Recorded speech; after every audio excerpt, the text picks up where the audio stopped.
আপনি কি জানেন আল্লাহ সব থেকে খুশি কখন হয়?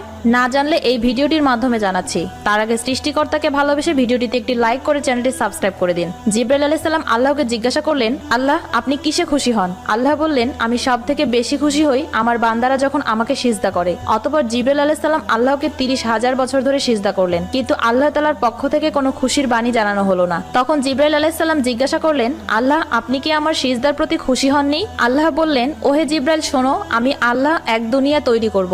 ওই দুনিয়ার মানবজাতি ও জিন জাতির হেদায়েতের জন্য লক্ষাধিক নবী রাসূলগণকে পাঠাবো। সর্বশ্রেষ্ঠ ও সর্বশেষ নবী মুহাম্মদ সাল্লাল্লাহু আলাইহি সাল্লামকে পাঠাবো। ওই নবীর উম্মত সিজদাতে গিয়ে 3 বার করে বলবে সুবহানা রাব্বিয়াল আলা। জিবরাইল তুমি জেনে রাখো, আমার ওই মুহাম্মদ নবীর উম্মত যখন সিজদায় গিয়ে সুবহানা রাব্বিয়াল আলা বলে আমাকে ডাক দিবে, তুমি জিবরাইল 30 বছর ধরে সিজদা করে যে নেকি পেয়েছো, আমি আল্লাহ তার আমলনামায় তার থেকেও 40,000 গুণ বেশি নেকি লিখে দিব। কমেন্টে আমিন।